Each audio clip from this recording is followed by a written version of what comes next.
నమస్తే శ్రవంతి గారు. నమస్తే అమ్మా. రథ సప్తమి సూర్యుడిని కంప్లీట్ గా ఆరాధించే రోజు. చాలా చాలా ప్రాముఖ్యమైన రోజుగా చెప్తున్నారు. మరి ఈ రథ సప్తమి రోజు మనం ఏం చేయాలి? సూర్యుడిని ప్రసన్నం చేసుకోవడం ఎలా?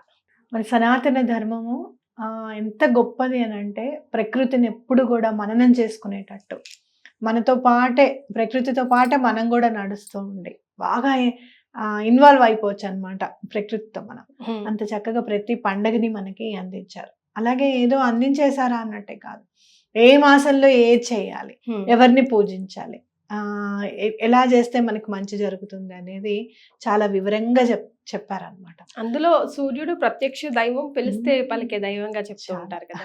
చాలా అయితే కర్మసాక్షి అన్నిటికంటే మనం అనుకుంటూ ఉంటాం, ఎవరు చూడట్లేదు అనుకుంటూ ఉంటాం, ఫస్ట్ ఆయనే చూసేది అందరికంటే కూడా.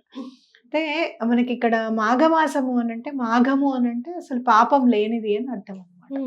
అలాగే ఇక్కడ అర్కుడుగా కనిపిస్తారనమాట. ద్వాదశ సూర్యులు ఉంటారనమాట. 12 నామాలతో ఉంటాడు కదా స్వామి. అలా చూసుకుంటే ఇక్కడ అర్కుడుగా మనకి కనిపిస్తారనమాట ఈ మాసంలో. అర్కము అంటే ఏంటి అని అంటే పాపం అంటనేది. అలాగే ఏదైనా పాడైపోయిందని బాగు చేస్తారనమాట. అంటే మనకి హెల్త్ ఏదైనా ఇంప్రూవ్మెంట్ కావాలి అని అనుకుంటే, హీలింగ్ కావాలంటే సూర్య భగవానుడు అనుగ్రహం తప్పకుండా ఉండాలి. మరి ఎట్లా మనం ఎలా ఆరాధించాలి స్వామిని? దైనందిన జీవితంలో మనం చాలా ఇప్పుడు ఫుల్ బిజీ కదా, టైం లేదు అనే మాట ఎప్పుడు అంటూనే ఉంటాం అనమాట. మరి ఇట్లా మనం ఏం చేయాలి అని అంటే సూర్య నమస్కారాలని అలవాటు చేసుకోవడం అనేది చాలా ఇంపార్టెంట్. పిల్లలకి చిన్నప్పటి నుంచి లేవంగానే స్నానం చేసిన తర్వాత సూర్య భగవానుడికి అర్ఘ్యం ఇవ్వడము, అలాగే వెంటనే సూర్య నమస్కారాలు చేయడము అనేది ఇంపార్టెంట్ గా మనం పిల్లలకి నేర్పించాలి ఖచ్చితంగా. ఒక 1 సెట్ ఆఫ్ సూర్య నమస్కారాలన్నా చెయ్యాలి. యాక్చువల్ గా 7 చేస్తే చాలా మంచిది. లేదు అని అంటే గనక అట్లీస్ట్ ఒక నమస్కారం అన్న స్వామికి చేస్తే చాలా మంచిది అని మనం చెప్పుకోవచ్చు. అయితే మరి ఈ రోజున మనం ఏం చేయాలి రథ సప్తమి రోజు అని అంటే గనక, స్వామివారు మన మకర సంక్రాంతి నాటి నుంచి ఉత్తరాయణ కాలంగా మనం చెప్పుకుంటాం కాబట్టి చాలా అత్యంత పుణ్యకాలం అనమాట.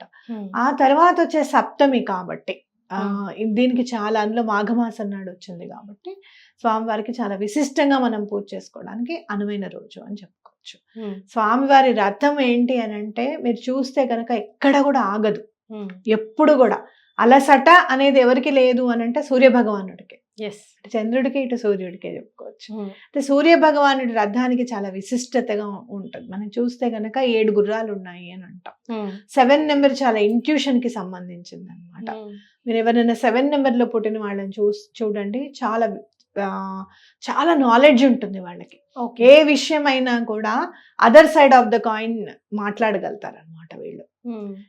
మనకి ఎక్స్ప్లెయిన్ చేయగలుగుతారు, ఎందుకు ఇలా కన్విన్స్ చేయగలుగుతారు. అండ్ వాళ్ళకి చాలా విషయాలు చాలా అంతర్లీనంగా తెలిసి ఉంటాయి, ఐక్యూ లెవెల్స్ బాగుంటాయంట. అయితే మీరు చూస్తే కనుక అట్లా 7 గుర్రాల మీద స్వామివారు ఎప్పుడు కూడా స్వామివారు పయనిస్తూనే ఉంటారు. ఇక్కడ అలుపు సలుపు ఉండదు. మన పని అయిపోయినట్టే, అలసిపోయాడంటే ఒక్క దగ్గర స్టాప్ అవుతే ఇంకో దగ్గర అంతే. కాబట్టి అలా సెట్ అవుతారు. అంటే మనకి ఇప్పుడు రథాన్ని మనం చక్కగా ముందు అసలు పొద్దున్నే లేచి రథం ముగ్గేసుకోవాలి. ఇంటి ముందు ఖచ్చితంగా స్వామివారిని మనం ఆహ్వానం చేసినట్టు అనమాట. మా ఇంటి పైన కూడా ఒక్కసారి నీ కరుణా కృపా కటాక్షాలు ప్రసరింపజేయ స్వామి అని చెప్పి స్వామివారిని అడగడం.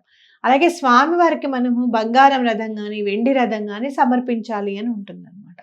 అలా అందరం చేయలేం కాబట్టి అక్కడ కూడా మళ్ళీ ప్రకృతినే మనం ఆశ్రయిస్తాం.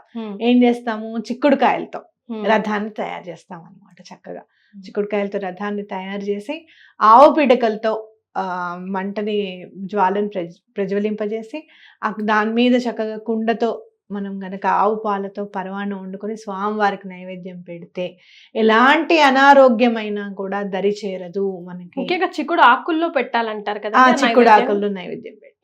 అలాగే మీరు తలస్నానం చేసేటప్పుడు కూడా జిల్లేడాకులను రేగిపళ్ళు పెట్టుకుని తలస్నానం చేస్తారు ఎవరైనా, ఏజ్ వాళ్ళైనా.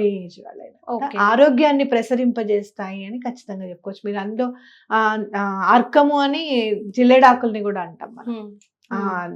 సంస్కృతంలో అర్కము అంటే జిల్లేడాకులకి వస్తాయి అన్నమాట.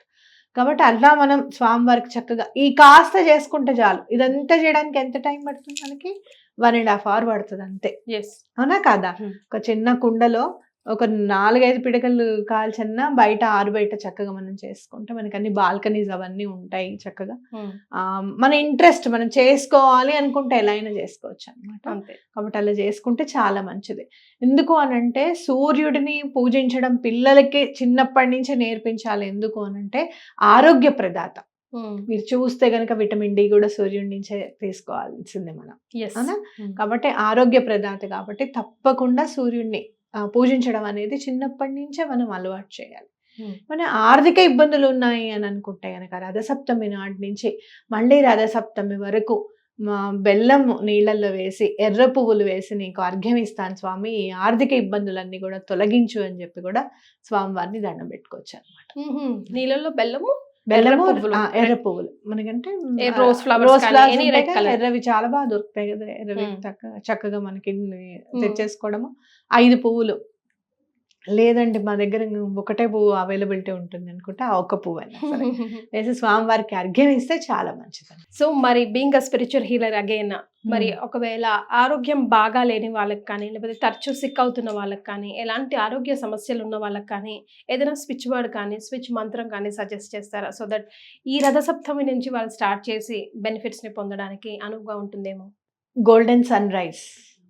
ఈ గోల్డెన్ సన్ రైజ్ అనే మాట మనం ఉపయోగించుకుంటే కనుక ఏదైనా న్యూ బిగినింగ్స్ కానివ్వండి, మీకు ఎటు దారి దొరకట్లేదు, అసలు మీకు ఎవరు హెల్ప్ చేసేవాళ్ళు లేరు, చాలా కురుకుపోయి ఉన్నారు సమస్యల్లో, ఎక్కడ ఊపిరి ఆడడం లేదు, ఏమిటో దొరకట్లేదు అసలు అనుకుంటే కనుక ఈ గోల్డెన్ సన్ రైజ్ అనే స్విచ్ వర్డ్ చాలా బాగా ఉపయోగపడుతుంది. జాబ్ కోసం వెతికితే గోల్డెన్ సన్ రైజ్ యూజ్ అవుతుంది.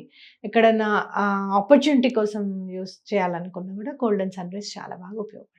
సో ఎవరైనా ఎప్పుడైనా చేసుకోవచ్చు అండి? ఎవరైనా ఎప్పుడైనా చేసుకోవచ్చు. ఓకే. సో 27 టైమ్స్ 28 టైమ్స్ మనం స్విచ్ వర్డ్ ఎప్పుడైనా 28 టైమ్స్ చదవాలన్నమాట. పొద్దున మధ్యాహ్నం రాత్రి అని పెట్టుకుంటే స్విచ్ వర్డ్ మనకి బాగా సబ్ కాన్షియస్ మైండ్ కి చేరుతుంది. మనకు తెలియకుండా ఇంకా మననం చేసేసుకుంటా ఉంటాం. Right. Thank you so much అండి. నమస్కారం. నమస్తే.